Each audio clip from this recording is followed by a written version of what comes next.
Well, hello and welcome back to another video.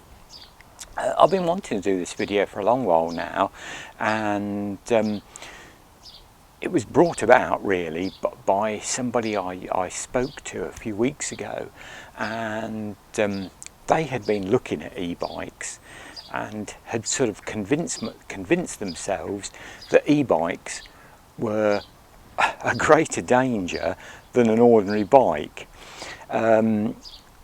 I tried my best to convince them that, I didn't think this was the case, and it comes down obviously to how you ride a bike and how you view a bike.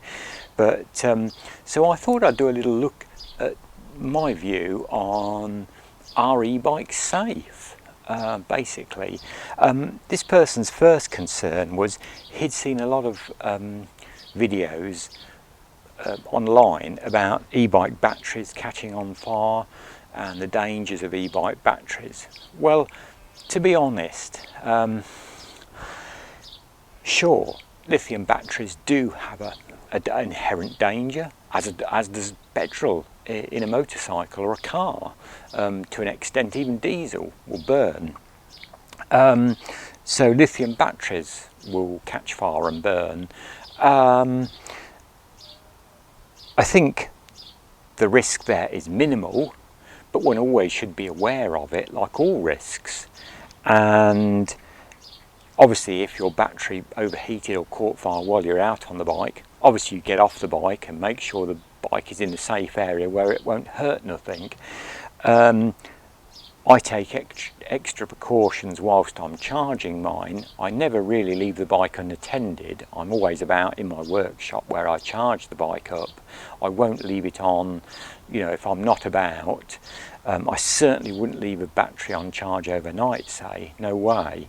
And right over where I charge my battery, I have a smoke alarm, so if anything untoward was to happen, and I can hear that if I'm out and about in the garden, or even I can even hear it inside the house. So I would be aware there is a danger there, but it wouldn't put me off buying an e-bike or looking into buying an e-bike. I think batteries are getting better and better as each year goes by, and in that respect batteries are getting safer and safer.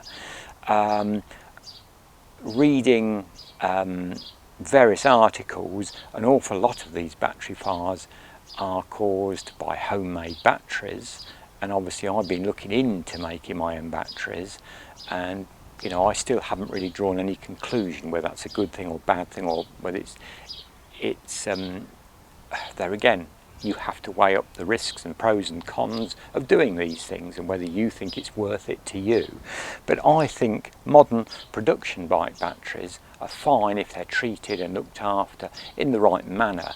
If you store them well, the manufacturers of these bikes recommend that after 4 years, and this goes for Panasonic batteries as well, if after 4 years, you should really look at disposing of the battery on the bike safely and replacing it with a new battery pack. So, as I say, I've had e-bikes for 20 years, and I've had lithium-powered e-bike batteries since about 2007, 2008, and I have never had any issues. I've had batteries that die pretty quickly, a cell goes in them and then they won't hold the charge so well, so that does happen, but I've never had a fire or an overheating incident. But it happens on laptops and phones and any battery item, and any battery item you're charging, you should therefore be extra cautious. So that comes on, are e-bikes just as safe as conventional bikes? Well, I think in my view they are. E-bikes should be treated and ridden as a conventional bike. As I've said before, they are not a motorbike by any means. You don't need a tax or a licence or any insurance to ride this on the UK roads. this has the obviously has been regulated by the old EU regulations that it can't go faster than 15-16 miles an hour. The motor will shut down, but you can still pedal it faster. I mean, if you add that, if you're going at say 15-16 miles and you add your pedal effect onto that, you can get speeds of 25-30 miles an hour probably out of an e-bike. So they have the potential of going faster than a conventional, shall we say, a standard old-fashioned push bike. So therefore I suppose there is that greater risk of, you know, having an accident or being involved in an accident. It's quite interesting, when I was doing this video I was looking at the ROSPA website, which is the Royal Society for the Prevention of Accidents in the UK, and these are the 2019 figures, and this lumps all cyclists together, whether you're on an e-bike, mountain bike, road bike, or just an old-fashioned standard sit-up-and-beg push bike. So that's all the bikes together, and there was some 90 adults killed in cycling incidents in 2019. There was 3,827 people seriously injured. There again, that's adult figures on bikes. And there was a figure of 10,557 slightly injured. And I suppose there's an awful lot more people that have injuries on bikes that never ever get reported onto the statistics. So as you can see, 90 deaths is quite a high number. But that comes down, as I say, to all cyclists. I don't think if an e-bike is ridden in the proper manner, it's any more or any less dangerous than any form of biking. Sure, you might need a little bit more experience and practice to know how an e-bike works and how to ride it well and get used to it. You know, I think this has been an issue. I think they've had a lot of trouble. For instance, I was reading in Israel where e-bikes have become very popular. There's a lot of older people who've taken to them, who, you know, have then, you know, run off the road or crashed into something, and etc., etc. So obviously, you know, you do have to bear in mind you have got that little bit of power behind you. But apart from that, I certainly don't think they're any more dangerous than a conventional push bike. Are they more likely to be involved in an accident than just an ordinary push bike? Well, I suppose they could be, because I was involved in a near miss on this particular bike 2 or 3 years ago now. Car coming out of a junction that obviously just didn't see the speed I was going on. You know, it was a flat piece of road. I was pedalling and I'd got the motor going as well. So, you know, I was going quite fast, within the limits. I wasn't, you know, I wasn't speeding or anything like that. And obviously he thought it was a guy on a pedal bike, and he misjudged totally my speed, and before he knew it, he turned out and I was virtually on top of him, and he brushed the side of my panniers. I mean, that's how close it was to being knocked off. I wasn't knocked off and nobody was hurt, or the bike wasn't damaged, but it was very, very close. So there is that aspect of, you know, the potential. You're going that little bit quicker, so you have to, you know, have your wits about you. And that brings me on to the fact, onto this ROSPA data. And there again, this is all cycle accidents, not just e-bike accidents, because they haven't been separated out into the UK as far as I'm aware. But 45% of all serious cycle injuries or fatalities happen at either T-junctions or junctions or roundabouts. So you can see that's something obviously you've got to be very aware of and take note, and probably on an e-bike, if you're going that little bit quicker and you have that potential to go a little bit quicker, obviously you have to, you know, weigh up the risk of that and be prepared and be very it's concentration. It's like driving, you know, you need 100% concentration while you're riding on the road. You can't let that slip, I think, on a bike these days, particularly in a road, well, even on a minor country road, where accidents are just as likely to happen as on a major A road. It's all about, as I say, concentration and watching what the other traffic are doing and try and perceive what they're about to do or what they're not about to do, and keeping yourself safe that way. It's interesting, up until a few years ago, I never wore a cycle helmet. But I do now, and I think that's something important. If you ride an e-bike, I would certainly go down the route of getting a helmet which has been specifically designed for an e-bike, because as I say, you have that little bit of extra speed, and so therefore, you know, I would invest in that little bit better quality, which is, you know, I have a German, a Casco, which is a very good e-bike cycle helmet, and I really like it, and it fits well. It's not too heavy, and you know, I wouldn't cycle anywhere without it now. It's and I mean, I've just read on these ROSPA figures that a good fitting helmet has the potential of cutting brain injuries down if you are involved in a collision where your head hits something, be a car, curb, or even a lamppost. If you run into something, it can, you know, really cut the chance of brain injury by up to 65 to 88% in cases.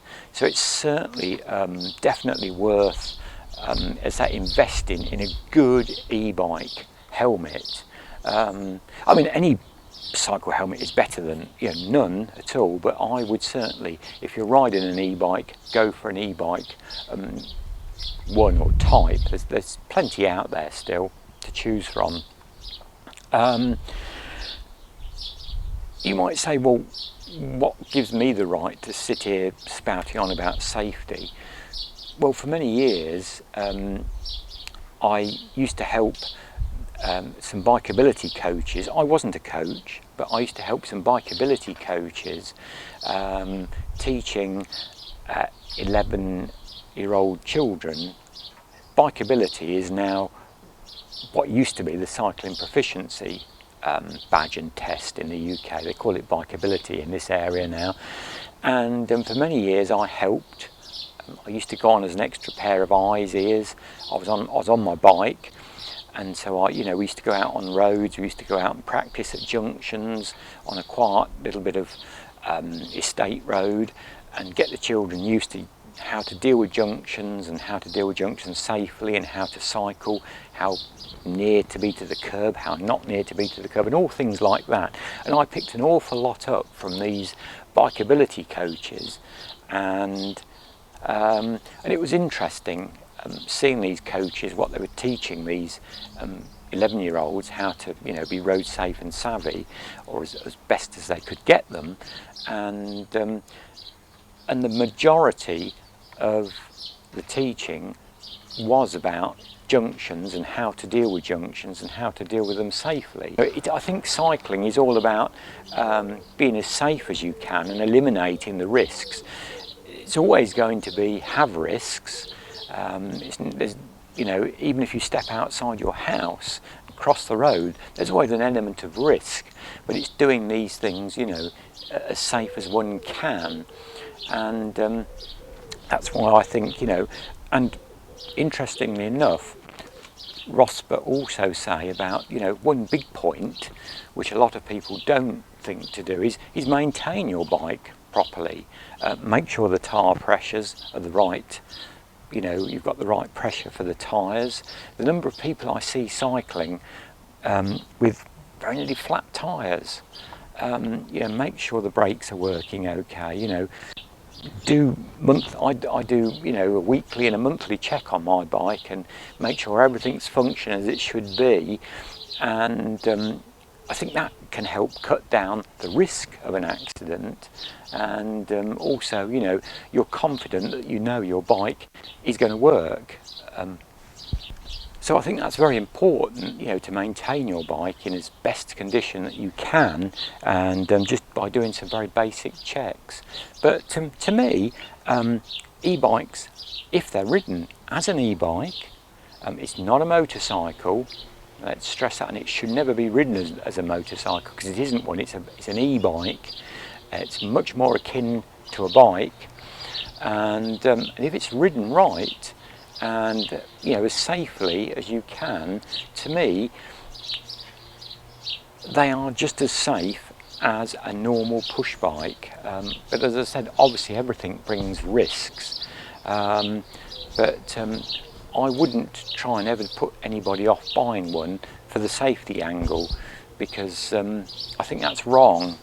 But I think it's like everything in life. You have to take the risk factor into account, and you know, try to, you know, minimise that risk as much as you can, and bike safely. You know, it seems in the majority of these cases, unfortunately, it wasn't the cyclist's fault. It was the other road users' fault why, you know, fatalities had happened. But as I say, that's something we have to, you know, very much take into account. And so I thought I would, just to lighten this video up a little bit, I would show you, you know, how these days, particularly in the winter months, that I ride my bike, and you know, it's I think you'll certainly see it certainly makes a difference to be seen. About this and thinking about the safety of e-bikes, it wouldn't stop me getting on my bike. You know, I love cycling. It's been a passion, you know, since I was about 6 or 7, as I've said before, and I've ridden these e-bikes now for well over 20 years, and really enjoyed all of them that I've owned. And you know, maybe I've been lucky, as I say, but you know, I think it's a balance. You have to weigh the risks up and assess the risks, maybe on every ride you go on, even to some extent. So I won't go on. I mean, that's my little view. I'd be interested in your views. Yeah, I'd love to hear your views, you know, on e-bike safety, what you ride in. Have you been in near misses? Have you been knocked off your bike? Heavens, you know, I hope you know, you're okay if that was the case, and or been involved in an accident on an e-bike. You know, I think we can all learn from people's experiences, and you know, like we wouldn't do that again, or wouldn't do this again. So I'd love to get your comments, as I say, and so as always, thanks for watching, and please subscribe. It does help us smaller channels, or think about subscribing, and comment, and we'll see you in a future video. And until that point in time, all the best all the time to you.